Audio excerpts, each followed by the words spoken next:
Hello guys! Welcome to my channel. This is V-Word Cyprus. Ipagluluto ko kayo ng Bicol Express. Napansin nyo guys, ito yung magkaiba ng hiwa.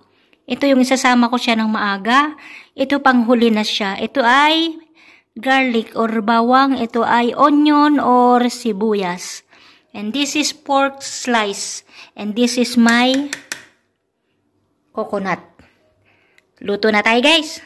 Ito mga guys, unahin muna natin igisa ang bawang. Ano ba talaga dapat unahin? Bawang o sibuyas? Kasi hindi ko rin alam eh. Pero inuuna ko talaga bawang muna. Ang sibuyas kasi matagal siyang maluto. Tingnan nyo guys, luto na kaagad yung bawang.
Magtutubig yan siya guys, tapos pababayaan ko lang muna siya ng mga 10 minutes.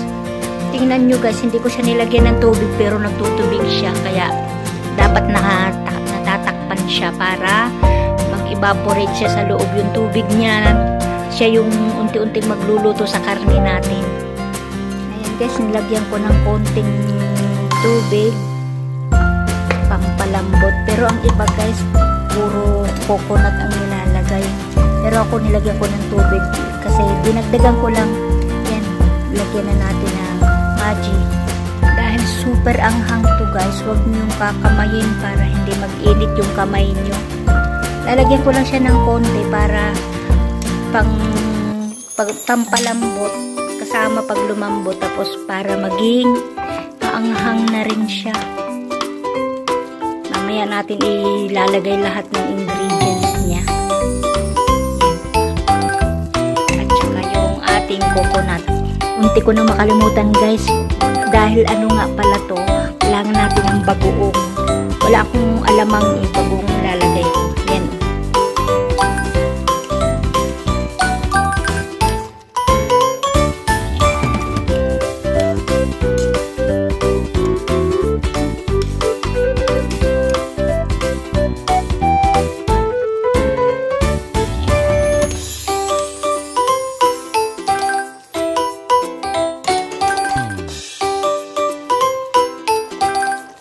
Yan nyo guys yung coconut ko, dahil sa sobrang lamig pati yung coconut ko naninigas na din.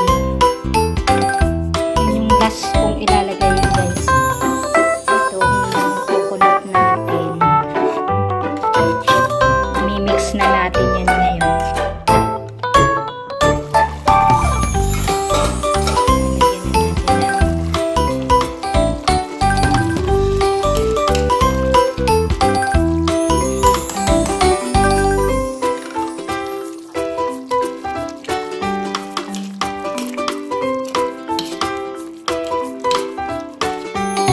Huwag natin sobrang lambot kasi malambot guys, yung tama lang. Nanunuot na yung amoy ng Bicol Express natin guys. Patutuyuin pa natin ito.